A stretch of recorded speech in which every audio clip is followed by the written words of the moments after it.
Good morning friends मैं अभिषेक दीक्षित आप लोगों का फिर से एक बार कॉन्सेप्ट टाइम के इस प्लेटफॉर्म पर स्वागत करता हूं। दोस्तों आज हम हिस्ट्री की क्लास को आगे बढ़ाएंगे। हमने जहां तक पिछली क्लास में पढ़ा था उसी से आगे की बात करेंगे और उम्मीद करता हूं कि आप लोग बेहतर होंगे और अपने स्वास्थ्य का ख्याल रख रहे होंगे। तो हमने पिछली क्लास में जो पढ़ा था, हमने इंडस वैली सिविलाइजेशन यानी सिंधु घाटी सभ्यता चैप्टर कंप्लीट कर दिया था और मैंने कहा था नेक्स्ट क्लास से हम कौन सा चैप्टर पढ़ेंगे, वैदिक सभ्यता या वैदिक सिविलाइजेशन पढ़ेंगे या वैदिक एज, वैदिक काल पढ़ेंगे। तो आज हम स्टार्ट करेंगे उस चैप्टर का नाम है वैदिक एज या वैदिक काल। वैदिक एज चैप्टर में जो आज हम दो टॉपिक कवर करने का प्रयास करेंगे, पहले से हम थोड़ा सा बेसिक इंट्रोडक्शन समझेंगे कि ये चैप्टर क्या है, वैदिक सिविलाइजेशन क्या है, और उसके बाद हम ये देखेंगे सोर्सेज ऑफ इंफॉर्मेशन और सोर्सेज ऑफ नॉलेज यानी जानकारी के स्रोत क्या हैं, हमको किन स्रोतों से पता चलता है, किन सोर्सेज से पता चलता है इस सभ्यता के बारे में या इस काल के बारे में। तो चलिए शुरू करते हैं, नहीं तो वीडियो बहुत ज़्यादा लंबी हो जाएगी। अगर हम बात करें, इसको मैं इरेज करके एक एक टॉपिक लिखूंगा, इन दो टॉपिक्स को हम आज कवर करने का प्रयास करेंगे। तो अगर सबसे पहले हम समझने का प्रयास करें जिसको हम कहते हैं इंट्रोडक्शन या भूमिका, तो हम उसमें भूमिका में समझने या इंट्रोडक्शन में समझने का प्रयास करेंगे कि आखिर ये वैदिक सभ्यता है क्या। तो अगर हम सबसे सरल शब्दों में समझना चाहें तो हम कहेंगे कि after the collapse of Indus valley civilisation यानी सिंधु घाटी सभ्यता, after the collapse of Indus valley civilisation यानी सिंधु घाटी सभ्यता के पतन के पश्चात भारत में एक ग्रामीण सभ्यता दिखाई देती है, यानी भारत में एक रूरल सिविलाइजेशन दिखाई देती है। और इसी रूरल सिविलाइजेशन को हम क्या कहते हैं, इसी ग्रामीण सभ्यता को हम कहते हैं वैदिक कल्चर, और क्या कहते हैं हम, आर्यन कल्चर। एक ही बात है, आर्यन कल्चर या आर्यन सिविलाइजेशन कर दीजिए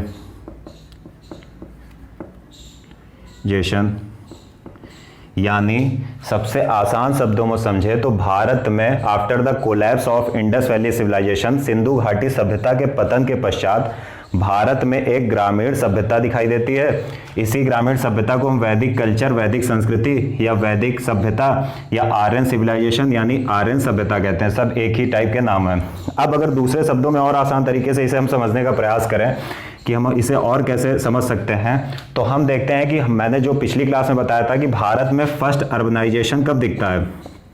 अगर हम प्रथम नगरीकरण की बात करें, अर्बनाइजेशन की बात करें, इसे हम हिंदी में कहेंगे प्रथम नगरीकरण। अगर हम प्रथम नगरीकरण की बात करें तो भारत में प्रथम नगरीकरण का एविडेंस कहाँ से मिलता है, हमने पिछले चैप्टर में पढ़ा था कि भारत में प्रथम नगरीकरण इंडस वैली सिविलाइजेशन यानी सिंधु घाटी सभ्यता में दिखाई देता है। और इस नगरीकरण के बाद हमको क्या दिखाई देता है, इंडस वैली सिविलाइजेशन जब डिसइंटीग्रेट कर जाती है, कोलैप्स कर जाती है, तो उसके बाद हमें दिखता है वैदिक पीरियड, यानी उसके बाद हमें क्या दिखता है, उसके बाद अगर हम देखें हमें क्या दिखता है, तो हमें दिखता है वैदिक सिविलाइजेशन दिखती है। ठीक है, और इस वैदिक सिविलाइजेशन के बाद जब हम नेक्स्ट चैप्टर पढ़ेंगे तो हम देखेंगे उसमें हमें सेकेंड अर्बनाइजेशन दिखाई देगा। तो हम क्या देखते हैं कि प्रथम नगरीकरण और द्वितीय नगरीकरण, first urbanisation and second urbanisation यानी द्वितीय नगरीकरण के बीच का काल, यानी जो प्रथम अर्बनाइजेशन और सेकेंड अर्बनाइजेशन यानी प्रथम नगरीकरण और द्वितीय नगरीकरण के बीच का जो ये पीरियड है, ये काल है, इसे ही हम क्या बोलते हैं, इसे ही हम वैदिक कल्चर या वैदिक सिविलाइजेशन बोलते हैं। तो एक चीज हम ये समझ सकते हैं कि सिंधु घाटी सभ्यता के पश्चात भारत में ग्रामीण सभ्यता दिखाई देती है। इसी ग्रामीण सभ्यता को हम क्या बोलते हैं, इसी ग्रामीण सभ्यता को हम आर्यन सिविलाइजेशन या वैदिक सिविलाइजेशन या वैदिक कल्चर बोलते हैं। इसको अन्य तरह से भी समझने का प्रयास करते हैं तो हम ऐसे समझ सकते हैं कि भारत में प्रथम नगरीकरण और द्वितीय नगरीकरण के बीच के जो भी टाइम है उसे हम क्या बोलते हैं, वैदिक सभ्यता का काल या वैदिक सिविलाइजेशन कहते हैं। ठीक है, ये द्वितीय नगरीकरण जो है ये महाजनपदाज से रिलेटेड है,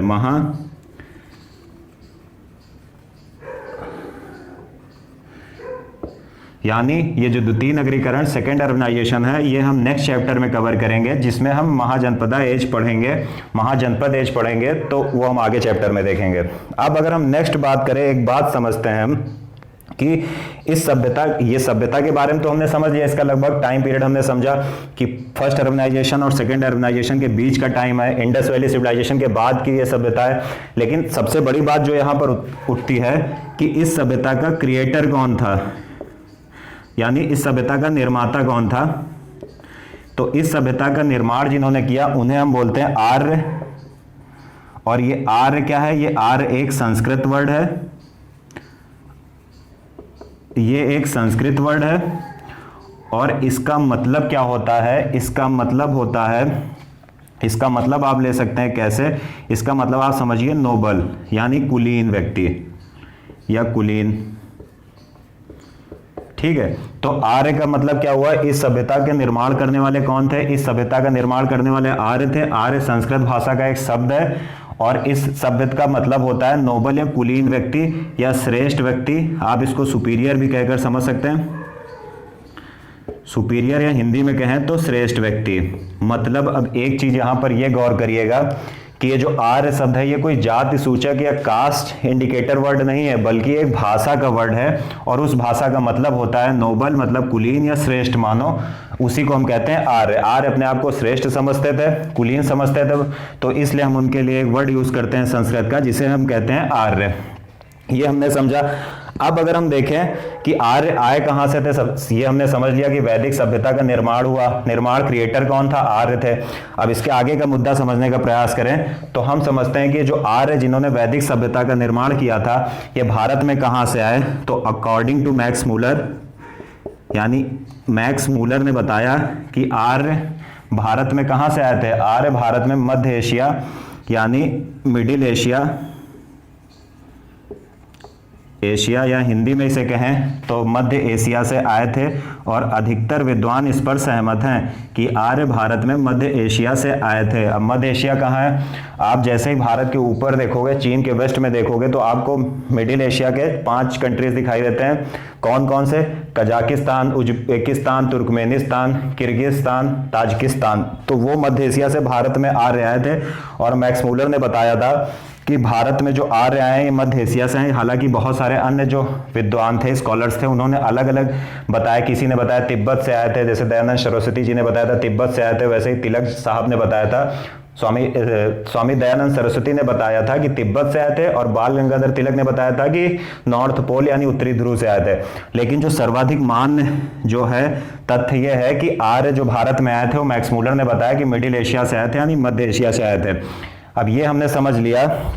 अब हम एक चीज समझते हैं, अगर हम थोड़ा सा मैप बनाने का प्रयास करें इंडिया का, तो हम सबसे पहले इससे ये देखने का प्रयास करते हैं कि ये जो आर्य आए थे ये कहाँ से आए थे। तो हम बात करते हैं आर्यंस की। तो अगर हम बात करें कि आर्य भारत में कहाँ से आए थे, तो आप देख रहे हैं मिडिल एशिया आपको यहाँ कहीं दिखेगा। तो आर्य भारत में घूम के तो आएंगे नहीं, इधर हिमालय पड़ेगा। तो आर्य भारत में कैसे आएंगे, इस रूट से आएंगे। और इस रूट से भारत में आर्य आए थे। और ये किसने बताया था, ये बताया था अपने किसने, मैक्स मूलर साहब ने। तो ये हमने समझ लिया पूरा कहानी वैदिक सभ्यता की एक बार फिर से। और एक चीज और इसमें अगर देखना चाहें कि हम वैदिक एज को पढ़ने के लिए, ताकि पढ़ने में सुविधा रहे, 2 पार्ट्स में डिवाइड करेंगे। फर्स्ट होगा ऋग्वैदिक एज या ऋग्वैदिक काल। और इसका टाइम पीरियड हम क्या मानेंगे, इसका टाइम पीरियड जो माना जाता है वो माना जाता है 1500 BC टू 1000 BC। और अगर हम इसको सेकेंड पार्ट जो इसका लेंगे वो हम लेंगे लेटर वैदिक पीरियड, यानी उत्तर वैदिक काल। लेटर वैदिक एज या वैदिक पीरियड यानी उत्तर वैदिक काल। इसका टाइम पीरियड हम मानेंगे 1000 BC से 600 BC तक। ये हमने पूरा समझ लिया। पूरा जो इंट्रो था या इंट्रोडक्शन था, भूमिका थी, हमने समझी। चलिए एक बार फिर से गौर कर लेते हैं। मैं सबसे पहले समझेंगे वैदिक सिविलाइजेशन या वैदिक सभ्यता। ठीक है, तो जैसा कि मैंने बताया कि सिंधु घाटी सभ्यता के पश्चात भारत में ग्रामीण सभ्यता दिखाई देती है और इसी ग्रामीण सभ्यता को हम वैदिक सभ्यता या आर्यन सभ्यता कहते हैं। इसको दूसरे शब्दों में कहें तो भारत में प्रथम नगरीकरण और द्वितीय नगरीकरण के बीच का जो समय कहलाता है उसे ही हम वैदिक काल कहते हैं। ठीक है, प्रथम नगरीकरण कौन सा था, पिछले चैप्टर में हमने पढ़ लिया, इंडस वैली सिविलाइजेशन, सिंधु घाटी सभ्यता, भारत में प्रथम नगरीकरण का एविडेंस मिलता है। वहीं अगर हम देखें द्वितीय नगरीकरण क्या था, तो इस चैप्टर के बाद वैदिक काल के बाद हम महाजनपद एज पढ़ेंगे और उसमें हम देखेंगे द्वितीय नगरीकरण। तो हमने क्या कहा कि प्रथम नगरीकरण और द्वितीय नगरीकरण के बीच का जो टाइम पीरियड है उसे ही वैदिक सिविलाइजेशन का। अब ये बात आती है कि वैदिक सिविलाइजेशन भारत में स्थापित तो हो गई, लेकिन इसके निर्माता या क्रिएटर कौन थे, तो इसके निर्माता आर्य थे। आर्य एक संस्कृत वर्ड है और आर्य का मतलब क्या होता है, आर्य का मतलब है नोबल या सुपीरियर, कुलीन या श्रेष्ठ। और एक बात याद रखिएगा, यहाँ पर अभी किसी भी जाति सूचक या कास्ट रिलेटेड वर्ड का या आर्य कोई भी कास्ट रिलेटेड वर्ड नहीं है, बल्कि एक लैंग्वेज रिलेटेड या भाषा आधारित भाषा सूचक शब्द है। उसके बाद अगर हम देखें कि आर्य ने चलिए वैदिक सभ्यता की स्थापना की, अब प्रमुख मुद्दा यह उठता है कि ये आर्य भारत में आए कहां से थे। तो मैक्स मूलर साहब ने बताया कि आर्य भारत में मिडिल एशिया से आए थे, मध्य एशिया से आए थे। और मध्य एशिया कौन सा, कजाकिस्तान, ताजिकिस्तान, ये जो ऊपर वाली कंट्रीज हैं इंडिया के, इन्हें मध्य एशिया बोलते हैं। अब एक प्रमुख मुद्दा यह उठता है कि इसको पढ़े कैसे, तो इसको पढ़ने में सुविधा के लिए हम वैदिक एज या वैदिक काल को दो भागों में डिवाइड करते हैं, जिसे फर्स्ट पार्ट हम कहेंगे ऋग वैदिक एज और सेकंड पार्ट हम कहेंगे लेटर वैदिक एज। ऋग वैदिक मतलब ऋग वैदिक काल और लेटर वैदिक एज मतलब उत्तर वैदिक काल। ऋग वैदिक काल का जो हम टाइम निर्धारित करते हैं वो ये है 1500 बीसी से 1000 बीसी, और जो हम उत्तर वैदिक काल का टाइम निर्धारित करते हैं वो 1000 बीसी से 600 बीसी है। तो उम्मीद है कि ये पूरा इंट्रोडक्शन आपको समझ में आ गया होगा। चलिए अब नेक्स्ट टॉपिक की बात करें। फर्स्ट टॉपिक हमने कवर कर लिया। अब अगर नेक्स्ट टॉपिक की बात करें, जो मैंने next topic right hand side पे लिखा था, उसका मतलब था कि सोर्सेज ऑफ इंफॉर्मेशन और सोर्सेज ऑफ नॉलेज अबाउट वैदिक सिविलाइजेशन। अगर हम इसको लिखने का प्रयास करें टॉपिक नंबर बी को, तो यहां पर मैंने कहा था सोर्सेज ऑफ इंफॉर्मेशन, इंफॉर्मेशन और नॉलेज। सोर्सेज ऑफ इंफॉर्मेशन भी लिख सकते हैं, सोर्सेज ऑफ नॉलेज भी लिख सकते हैं। हिंदी में लिखेंगे जानकारी के स्रोत, इंफॉर्मेशन, या इसको हम क्या कहें, जानकारी के स्रोत, कि इस सभ्यता के बारे में जानकारी हमें कैसे मिली, तो जानकारी के स्रोत। ठीक है, अब हम देखेंगे कि वैदिक सभ्यता की जानकारी के स्रोत क्या हैं। तो किसी भी काल की जानकारी के दो स्रोत होते हैं।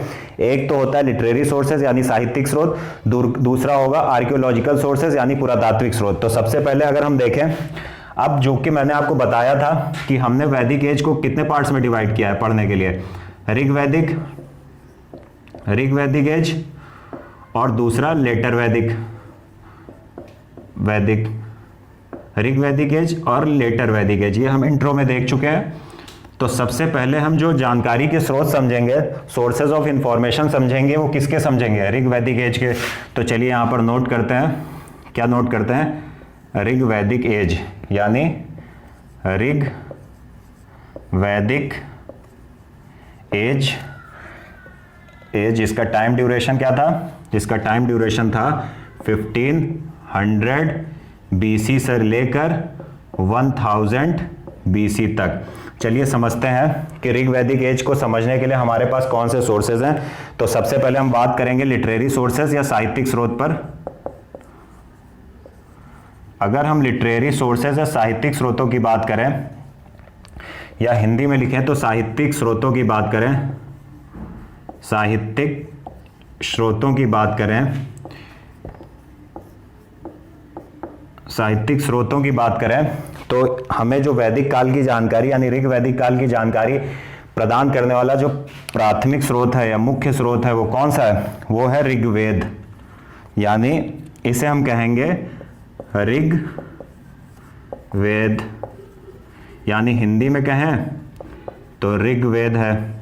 ठीक है, पहली बात हो गई कि हमें जानकारी कैसे मिलती है, ऋग्वेद के द्वारा मिलती। इस ऋग्वेद का टाइम क्या है, यानी किस दौरान ये लिखा गया, इसका कंपाइलेशन हुआ। तो ऋग्वेद को 1500 बीसी से लेकर 1500 बीसी से लेकर 1000 बीसी तक का माना जाता है, या इसके बीच की जानकारी देता है। और यही समय किसका है? ऋग्वैदिक एज का भी है। ऋग्वैदिक एज का अगर हम यहाँ टाइम लिख लें तो 1500 BC टू 1000 BC माना जाता है, और लगभग इसी काल की जानकारी हमें ऋग्वेद देता है, तो इससे हमें ऋग्वैदिक काल की जानकारी मिलती है। अब अगर तीसरी बात देखें, थोड़े से इसके संकलन की बात करते हैं, कंपाइलेशन की बात कर लेते हैं किसके? ऋग्वेद की। तो ऋग्वेद में हम क्या देखते हैं? कंपाइलेशन की बात करें तो इसमें हमको 10 डिवीजन एंड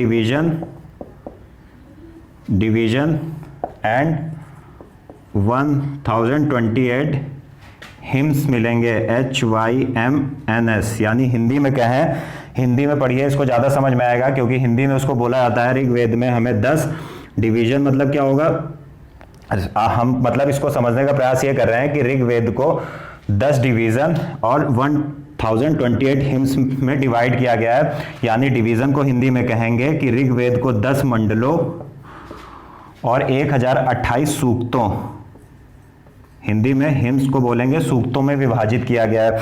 अगर इसी ऋग्वेद की हम बात करें तो ऋग्वेद के कितने मंडल मैंने बताया? 10 मंडल्स हैं। तो इस 10 मंडल्स में जो 2 से लेकर 7 तक डिवीजन है या मंडल हैं, हम इनको मंडल्स लिख रहे हैं हिंदी वाला।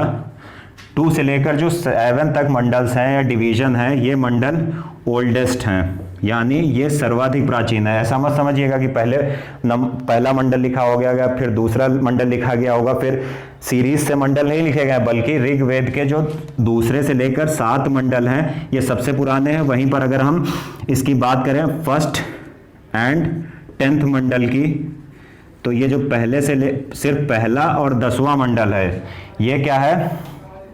Added later. यानी ऋग्वेद में 10 मंडल है, इसका मतलब ये हुआ ऋग्वेद में 10 डिवीजन एंड 1028 हिम्स या सूक्त हैं। ऋग्वेद में 10 मंडल या 1028 सूक्त हैं। इस 10 मंडलों में से 2 से लेकर 7 मंडल तक पुराने हैं, सबसे पुराने हैं। वहीं पर अगर पहला और 10वें मंडल की बात करें तो ये दोनों मंडल बाद में जोड़े गए हैं, यानी परिवर्ती काल में या लेटर पीरियड में जोड़े गए हैं। अब एक चीज अगर हम यहां पर और समझने का प्रयास करें कि एक नेक्स्ट चीज इसमें देखते हैं ऋग्वेद में इंपॉर्टेंट क्या है, इससे हमें कैसे जानकारी मिलती है। तो अगर हम बात करें किसकी, कि यहां पर एक वर्ड आता है होत्र, या हिंदी में लिखें तो होत्र। अब ये होत्र समझना बहुत जरूरी, क्योंकि एग्जाम्स में पूछते हैं। दरअसल यज्ञ के समय जब कोई जो पुरोहित या पुजारी, यज्ञ के समय जब पुजारी ऋग्वेद के मंत्रों का जाप करता है तो उसे ही क्या बोलते हैं? उसे ही बोलते हैं प्रीस्ट, या हिंदी में कहें तो पुजारी या पुरोहित। यानी ऋग्वेद के मंत्रों का जाप करने वाला पुजारी क्या कहलाता था? होत्र कहलाता था। ऋग्वेद के मंत्रों का जाप करने वाला पुजारी क्या कहलाता था? होत्र कहलाता था। इसके आगे की अगर हम बात समझने का प्रयास करें तो एक और इंपॉर्टेंट वर्ड आता है गोत्र डिवीजन। गोत्र डिवीजन क्या होता है? यानी गोत्र मंडल समझते हैं क्या होता है? गोत्र मंडल, आजकल शादी ब्याह में गोत्र बहुत मिलाया जाता है, तो उसी गोत्र मंडल की हम बात करने का प्रयास करते हैं। गोत्र मंडल क्या होता है कि ऋग्वेद के जो 2 to 7 मंडल्स हैं, यानी 2 to 7 मंडल्स हैं, इनको हम क्या बोलते हैं? इन्हीं को हम बोलते हैं गोत्र मंडल। यानी इन्हीं को हम क्या बोलते हैं? गोत्र मंडल बोलते हैं। और इनको गोत्र मंडल हम क्यों बोलते हैं? बोलते तो है, लेकिन मुद्दा यह है कि क्यों बोलते हैं। तो दरअसल 2 से लेकर 7 तक जो भी मंडल लिखे गए थे, उस मंडल को किसने लिखा था? उस मंडल को लिखने वाला कोई एक पार्टिकुलर गोत्र से रिलेटेड साधु की फैमिली थी। मतलब पार्टिकुलर गोत्र सेज फैमिली। थोड़ा सा इसको समझाने का प्रयास करता हूं आसान शब्दों में। यानी एक गोत्र साधु के परिवार द्वारा, एक गोत्र साधु परिवार, मतलब दूसरे से लेकर दूसरा, तीसरा, चौथा, पांचवा, छठा, सातवां, यानी 2 से लेकर 7 तक जो मंडल हैं उनको हम गोत्र मंडल क्यों कहते हैं? क्योंकि 2 से लेकर 7 तक जो भी ऋग्वैदिक मंडल मिलते हैं, इनकी रचना किसी एक गोत्र के, मतलब किसी एक गोत्र के साधु और उसके परिवार द्वारा की गई है, इसलिए हम इसको क्या बोलते हैं? गोत्र मंडल बोलते हैं। नेक्स्ट टॉपिक अगर हम देखें तो अगर हम इसके थर्ड मंडल की बात करें, यानी थर्ड मंडल की बात करें जो इंपॉर्टेंट है, एग्जाम्स में बहुत ज़्यादा पूछा जाता है, तो इसमें हमें क्या मिलता है? इसमें हमें मिलता है गायत्री मंत्र जो सूर्य भगवान की पूजा से रिलेटेड है। तीसरे मंडल में हमको गायत्री मंत्र मिलता है। इसी तरह अगर हम इसके 9th मंडल की बात करें, 9वें मंडल में क्या है जो एग्जाम की दृष्टि से इंपॉर्टेंट है, तो 9वें मंडल में हमको क्या मिलता है? 9वें मंडल में हमको सोम देवता का वर्णन मिलता है। इसी तरह अगर हम 10th मंडल की बात करें, 10th मंडल की अगर हम बात करें कि 10th मंडल में क्या मिलता है, तो 10th मंडल में हमको क्या मिलेगा? 10th मंडल में हमको मिलेगा कास्ट सिस्टम। कास्ट सिस्टम यानी जो वर्ण व्यवस्था है, या हम कहें कि जो 4 वर्णों का विभाजन है समाज में, यानी कौन से 4? ब्राह्मण, सेकंड नंबर पर क्षत्रिय, फिर वैश्य या चौथे नंबर पर शूद्राज। यानी जो ब्राह्मण, क्षत्रिय, वैश्य, शूद्र का हमको प्रथम साक्ष्य मिलता है, यानी समाज के जो कास्ट सिस्टम का, वर्ण व्यवस्था का जो हमको प्रथम साक्ष्य मिलता है वो ऋग्वेद के 10 मंडल से मिलता है। लेकिन एक बात याद रखिएगा, ये जो भी कास्ट सिस्टम था या 4 वर्ण में समाज का विभाजन था, ये जन्म के आधार पर नहीं था, जैसा कि अभी है कि अगर आप ब्राह्मण के घर में पैदा हो गए तो आप ब्राह्मण होंगे, अगर आप क्षत्रिय के घर में पैदा हो गए तो आप क्षत्रिय होंगे, अगर आप वैश्य के घर में पैदा हो गए तो आप व्यापारी होंगे या वैश्य होंगे, आप शूद्र के घर में पैदा हो गए तो शूद्र होंगे। ऐसा नहीं था। वहां पर क्या था कि जो भी ये वर्ण व्यवस्था थी, वर्ण यानी विभाजन था इन 4 वर्णों में, वो काम के आधार पर किया जाता था। यानी ये जो वर्ण विभाजन था ये ऑक्यूपेशनल आधार पर किया जाता था, व्यवसायिक आधार पर किया जाता था। मतलब कि आप अपना व्यवसाय क्या कर रहे हैं, उस व्यवसाय के आधार पर आपको वर्ण प्रदान किया जाता था। मान लिया आप शिक्षा से संबंधित काम कर रहे हैं तो आप क्या हुए? ब्राह्मण हुए। इसी तरह आप अगर सुरक्षा कर रहे हैं या युद्ध कर रहे हैं तो आप क्षत्रिय हो गए। आप व्यापार से संलग्न हैं तो आप क्या हो गए? वैश्य हो गए। अगर आप घर के काम कर रहे हैं, या महिलाएं जो घर के काम करती थी वो उसमें आ जाती थी, शूद्र में आ जाती थी। तो ये सिर्फ ऑक्यूपेशनल बेस पर था। और उस टाइम पर यह व्यवस्था थी कि एक ही परिवार में, यानी एक फैमिली में ब्राह्मण 4 वर्ण हो सकते थे। मान लिया कि आप अगर इसकी बात करिए कि ब्राह्मण के एक परिवार में कैसे हो सकते हैं, मान लिया कोई एक फैमिली है, उसमें माता पिता 2 भाई हैं। मान लिया पिता शिक्षा स्कूल टीचर है, पढ़ाता है बच्चों को, तो पिता हो गया ब्राह्मण। मान लिया बड़ा भाई राजा की सेना में शामिल है तो वो हो गया क्षत्रिय। इसी तरह छोटा भाई कोई व्यापार कर रहा है तो वो हो गया वैश्य। माता घर के काम कर रही तो वो हो गई शूद्र। तो ये जो वर्ण विभाजन था वे व्यवसाय के आधार पर था। बाद में चलकर ये क्या हो गया? ये जन्म के आधार पर बन गया। तो ये हमने ऋग वैदिक एज का क्या देखा? लिटरेरी सोर्सेज के आधार पर हमने ऋग वैदिक एज की जानकारी देखी। एक बार देख लेते हैं। अगर हम ऋग वैदिक एज के सोर्सेज ऑफ इंफॉर्मेशन या जानकारी के स्रोत की बात करें तो ऋग वैदिक एज के हमको 2 सोर्स मिलते हैं। एक तो लिटरेरी सोर्सेज यानी साहित्यिक स्रोत, और दूसरे पुरातात्विक स्रोत या आर्कियोलॉजिकल सोर्स। पहले हमने लिटरेरी सोर्सेज के बारे में पढ़ा। लिटरेरी सोर्स की जानकारी हमें किससे मिलती है? लिटरेरी सोर्स या साहित्यिक स्रोतों की जानकारी हमें ऋग्वेद से मिलती है। इसका टाइम क्या है ऋग्वेद का? ये 1500 बीसी से 1000 बीसी के बीच की जानकारी देता है, यही इसका काल है। अगर हम देखें कंपाइलेशन के बारे में तो ये 10 मंडल यानी 10 डिवीजन एंड 1028 हिम्स या सूक्तों में विभाजित है, जिसमें 2 से लेकर 7वें मंडल जो है पुराने हैं, जबकि पहला और 10वां मंडल बाद में जोड़ा गया है। इसी तरह अगर हम एक चीज और देखें, हम क्या देखते हैं? 2 से लेकर 7 मंडल को गोत्र डिवीजन कहते हैं। क्यों कहते हैं? क्योंकि इसकी रचना किसी एक गोत्र से रिलेटेड साधु और उसके परिवार ने की थी। उसके बाद अगर हम देखें ऋग्वेद के 3रे मंडल क्यों इंपॉर्टेंट है, अक्सर एग्जाम से पूछा जाता है, तो ऋग्वेद के 3रे मंडल में हमें गायत्री मंत्र का उल्लेख मिलता है, और गायत्री मंत्र सूर्य पूजा से, सूर्य देवता की पूजा से रिलेटेड है। उसी तरह अगर हम 9वें मंडल की बात करें ऋग्वेद के, तो 9वें मंडल में हमें सोम देवता का उल्लेख मिलता है। 10वें मंडल की बात करें तो 10वें मंडल में हमें कास्ट सिस्टम का पहला उल्लेख कहां मिलता है? ऋग्वेद काल के 10 यानी ऋग्वेद में 10वें मंडल में हमें जाति व्यवस्था या आप कहिए कास्ट सिस्टम या वर्ण व्यवस्था का पहला साक्ष्य मिलता है, जिसमें समाज को 4 वर्णों में विभाजित किया गया था, जिसमें ब्राह्मण, क्षत्रिय, वैश्य, शूद्र। लेकिन यह विभाजन जैसा कि मैंने बताया कि जन्म के आधार पर नहीं था, जैसा कि बाद में हुआ, वर्तमान में चल रहा है।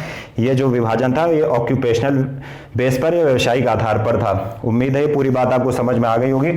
चलिए ऋग वैदिक काल के अब हम आर्कियोलॉजिकल सोर्सेज देख लेते हैं। हमने लिटरेरी सोर्स देख लिए, अब अगर हम आर्कियोलॉजिकल सोर्सेज की बात करें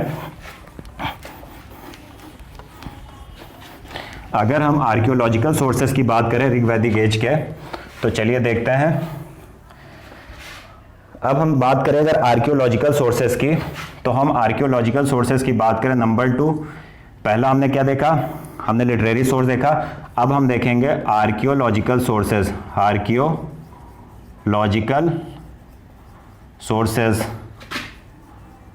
आर्कियोलॉजिकल सोर्सेज की अगर हम बात करें, यानी हिंदी में इसको लिखने का प्रयास करें, तो हिंदी में हम इसको कहेंगे पुरातात्विक साक्ष्य। हिंदी में हम क्या बोलेंगे, हिंदी में हम इसको बोलेंगे पुरातात्विक साक्ष्य। पुरातात्विक साक्ष्य से अब समझने का प्रयास करते हैं। पुरातात्विक साक्ष्य का मतलब उस काल के अगर हमको कोई बिल्डिंग्स मिल जाती है, कोई क्वाइंस मिल जाते हैं, स्मारक मिल जाता है, कोई सिक्के मिल जाते हैं, स्कल्पचर या मूर्तियां मिल जाती हैं, तो उसको हम क्या बोलते हैं, आर्कियोलॉजिकल सोर्सेज मिलते हैं। यानी खुदाई के दौरान जो हमें साक्ष्य मिलते हैं या कुछ ऐसे सिक्के, मूर्तियां या बिल्डिंग्स मिल जाती हैं, स्मारक मिल जाते हैं, तो उसको हम पुरातात्विक स्रोत या आर्कियोलॉजिकल सोर्सेज मानते हैं। अब इसको समझने का प्रयास करें तो ऋग्वैदिक एज का अगर हम बात करने की बात करें, तो इसका जो पहला हमें एक एविडेंस मिलता है या साक्ष्य मिलता है, आर्कियोलॉजिकल एविडेंस मिलता है, वो हमको मिलता है कस्सी इंस्क्रिप्शन। ये कस्सी अभिलेख क्या है, अगर हिंदी में कहें तो इसको बोलते हैं कस्सी अभिलेख। अभिलेख मतलब क्या होता है, अभिलेख मतलब होता है पत्थर पर लिखा गया कुछ व्याख्यान, यानी अभिषेक, मैंने अपना नाम ही लिख दिया, कस्सी अभिलेख। अभिलेख यानी जब पत्थर या किसी शिला पर कुछ लिखा जाता है, उकेरा जाता है, तो उसे हम कहते हैं इंस्क्रिप्शन या अभिलेख। और इसका अगर हम टाइम पीरियड देखने का प्रयास करें, तो ये मिलता है हमें 1600 BC के आसपास का। और ये कहाँ से मिलता है, सबसे पहले ये देखें, ये हमें कस्सी इंस्क्रिप्शन मिलता है फाउंड फ्रॉम, यानी अगर हम देखें ये कहाँ से मिलता है, तो ये हमको कहाँ से मिलेगा, फाउंड, हमको ये मिला है इराक से। और इससे हमको क्या जानकारी मिली, इससे हमको जानकारी या इंफॉर्मेशन क्या मिली है कि आर्यन्स, यानी आर्य जिन्होंने भारत में वैदिक सभ्यता की स्थापना की, आर्यन की एक ब्रांच ईरान में आई और एक ब्रांच इंडिया की ओर आ गई, इंडिया की ओर आगे बढ़ी, या ईरान से इंडिया की ओर आई। यानी आर्यन की एक ब्रांच ईरान आई और एक ब्रांच इंडिया आई। और आर्य, जो ये मैं बार बार आर्य वर्ड का इस्तेमाल कर रहा हूँ, मूलतः इनको निवासी कहाँ का माना जाता है, मूलतः इनको आल्प्स पर्वत जो यूरोप में है वहाँ का निवासी माना जाता है। तो हमको कस्सी इंस्क्रिप्शन से ये मिल गया।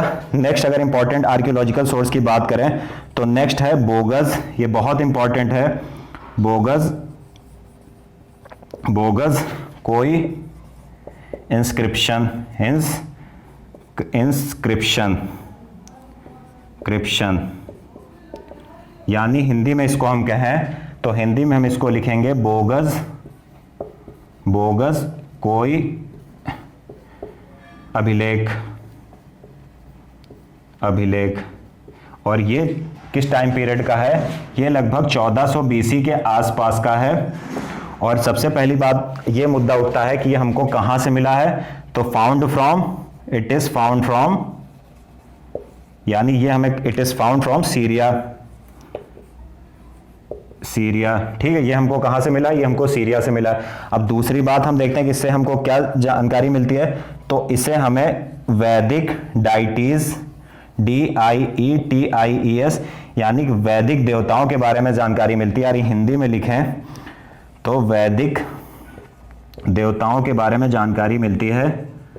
और ये वैदिक देवताओं जिनके बारे में जानकारी मिलती है कौन से थे, ये थे इंद्र, इंद्र, इंद्र हो गए, इंद्र के बाद मित्र, इंद्र, मित्र, वरुण, नाशत्य। यानी ये जो हमें सीरिया के बोगस गोई से एक इंस्क्रिप्शन या अभिलेख मिला है, इस अभिलेख में हमें वैदिक देवताओं इंद्र, मित्र, वरुण और नासत्य का वर्णन मिलता है। ये वैदिक देवता वैदिक काल से संबंधित है या वैदिक सभ्यता से संबंधित है। और हमें इनका एविडेंस कहाँ से मिलता है, इनका एविडेंस हमें सीरिया से मिलता है। इसी तरह अगर हम तीसरी बात करें, हमने 2 चीज़ पढ़ ली, तीसरी बात करें तो इसको मैं इरेज ही कर देता हूँ क्योंकि इसमें 2 टॉपिक और है, उतने में आएंगे नहीं। अगर हम तीसरी बात करें यानी आर्कियोलॉजिकल सोर्सेज में, एक तो कस्सी अभिलेख हो गया, दूसरा बोगस गोई अभिलेख हो गया। और अगर हम तीसरी बात करें तो इसी में एक तीसरी बात जो आती है वो आती है PWG यानी पेंटेड ग्रे वेयर्स, और इसी को बोलते हैं पोट्री या वेयर्स या पोट्री, कुछ भी बोल सकते हैं। यानी हिंदी में अगर इसको लिखने का प्रयास करें तो इसको बोलते हैं चित्रित धूसर मृदभांड। मृदभांड मतलब मिट्टी के बर्तन, ठीक है। अब आते हैं हम इसमें पेंटेड ग्रे वेयर्स यानी चित्रित धूसर मृदभांड, ठीक है। ये किस कालखंड की हमको जानकारी देते हैं? ये 1200 से लेकर 600 तक की लगभग हमको BC तक की जानकारी देते हैं। इसलिए हमें चित्रित धूसर मृदभांडों से न केवल वैदिक काल की जानकारी मिलती है, चूंकि 600 BC तक की जानकारी देते हैं। तो ये कितना है? ये 1500 से 1000 है, ये 1000 से 600 है। तो ये ना केवल पेंटेड ग्रे वेयर्स ना केवल ऋग वैदिक काल की जानकारी देते हैं बल्कि उत्तर वैदिक काल की भी जानकारी देते हैं। अब समझने का प्रयास करते हैं ये है क्या। दरअसल ये ग्रे वेयर्स यानी हरे या हरी नहीं, चित्रित धूसर यानी हल्के ब्राउन कलर के या ग्रे कलर के मृदभांड हैं। ग्रे, ये क्या है? ग्रे वेयर्स हैं यानी ग्रे कलर के मृदभांड हैं। ये क्या है? पेंटेड ग्रे वेयर्स, ये ग्रे कलर के मृदभांड्स हैं। और इसमें क्या आपको क्या मिलेगा? इसमें आपको ब्लैक जियोमेट्रिक पैटर्न दिखाई देता है, यानी जियोमेट्रिक पैटर्न दिखाई देता है। यानी कोई ऐसा बर्तन मान के चलते हैं, मान लिया ये कोई बर्तन है और ये ग्रे कलर का है या धूसर रंग का है और इसमें ब्लैक कलर से ऐसा कोई पैटर्न बना हुआ है या कुछ भी ऐसा बना हुआ है, तो ये हम इसको क्या बोलेंगे? चित्रित धूसर मृदभांड या पेंटेड ग्रे वेयर्स बोलेंगे। अब अगर फोर्थ बात आए, हमको फोर्थ का एविडेंस मिलता है आर्कियोलॉजिकल एविडेंस, तो इसे हम कह सकते हैं रिमेन्स या अवशेष। अगर हम रिमेन्स या अवशेष की बात करें तो हम क्या देखते हैं कि हमें दो जगह से अवशेष मिलते हैं। एक तो हरियाणा से मिलता है और दूसरा कहाँ से मिलेगा? हमको दूसरा मिलेगा पंजाब से। तो अगर हम हरियाणा से बात करें कि हरियाणा से हमें क्या मिलता है, तो हरियाणा में एक जगह है जिसका नाम है भगवानपुरा। भगवानपुरा, हरियाणा के भगवानपुरा से हमें एक मकान के साक्ष्य मिले हैं, यानी 13 कमरे वाले एक क्या मकान के साक्ष्य मिले हैं। तो ये हमें एविडेंस मिल गया। और ये मकान के साक्ष्य किस काल से रिलेटेड है? वैदिक एज से रिलेटेड है, वैदिक एज से रिलेटेड है। उसी तरह अगर हम पंजाब में देखें तो पंजाब में हमें 3 साइट्स मिली हैं, यानी 3 स्थल मिले हैं। और ये स्थल किस काल से रिलेटेड है? ये स्थल वैदिक एज से रिलेटेड है और ये हमें वैदिक एज या वैदिक काल के बारे में जानकारी देते हैं। तो चलिए एक बार लास्ट में फिर से दोहरा देते हैं कि हमें जो आर्कियोलॉजिकल सोर्सेज मिलते हैं, जो पहला आर्कियोलॉजिकल सोर्स मिलता है वो है कस्सी अभिलेख या कस्सी इंस्क्रिप्शन। कस्सी अभिलेख हमको कहाँ से मिलता है? वो हमें इराक से मिलता है। और उससे हमें पता चलता है कि आर्यों की एक शाखा ईरान आई और दूसरी शाखा, दूसरी ब्रांच कहाँ आई? भारत आई, या ईरान से भारत की ओर है। दूसरा जो हमें आर्कियोलॉजिकल एविडेंस मिलता है वो ये मिलता है कि बोगस कोई अभिलेख हमको कहाँ से मिला? मैंने पहले बताया कि सीरिया से मिला। और सीरिया से मिला उसमें क्या? उसमें वैदिक देवताओं का उल्लेख है। कौन कौन से देवता है? इंद्र, मित्र, वरुण, नाशत्य। उसके बाद अगर हम देखें तीसरा आर्कियोलॉजिकल सोर्स क्या है, तो पेंटेड ग्रे वेयर्स या चित्रित धूसर मृदभांड है, जिनका काल क्या है? 1200 से 600 BC के बीच। और ये ग्रे वेयर्स का मतलब क्या होता है? ये ब्लैक जियोमेट्रिक पैटर्न, यानी कोई ऐसे बर्तन मिट्टी का है उसमें ब्लैक कलर से अगर कुछ बनाया गया तो उसी को क्या बोलेंगे? ग्रे वेयर्स, यानी ग्रे बर्तन मृदभांड, और उस पर ब्लैक कलर का पैटर्न बनाया गया है। और ये हमको कहाँ से मिले? अगर ये हम देख लें तो ये हमें एक तो मिले हैं गंगा की घाटी से या गैंगेटिक प्लेन से। अगर लिखने का प्रयास करें तो gangetic western gangetic plain and Ghaggar Hakra valley से मिले हैं, वैली से मिले। अगर ये मैप के थ्रू समझना चाहिए आप तो ये देख लीजिए, ये मैप हो गया इंडिया का। अगर इस मैप के थ्रू आप समझना चाहें तो ये देख लीजिए, जो हमको ये एविडेंस मिले हैं ये ग्रे वेयर्स, तो ये ग्रे वेयर्स एक तो हमें पश्चिमी गंगा के मैदानों से मिले और प्लस ये घग्गर यहाँ से इस एरिया से लगभग मिले हैं। उसके बाद अगर हम लास्ट बात करते हैं अवशेषों की, तो रिमेन्स जो अवशेष मिले ये हमें 2 जगह से मिले। पहला अवशेष हमें हरियाणा से मिला है। हरियाणा के भगवानपुरा नामक स्थान पर एक 13 कमरों का मकान मिला है और ये मकान किस काल से रिलेटेड है? ये वैदिक काल से रिलेटेड है। इसी तरह अगर हम दूसरा एविडेंस देखें तो हमें पंजाब से 3 साइट्स मिली, इंपॉर्टेंट साइट, और ये साइट्स किस काल से रिलेटेड है? ये वैदिक काल से रिलेटेड है। तो उम्मीद है आपको पूरी टॉपिक समझ में आए होंगे दोनों। अगर आपको वीडियो पसंद आई हो तो लाइक करिए, चैनल को अधिक से अधिक शेयर करिए। Thank you.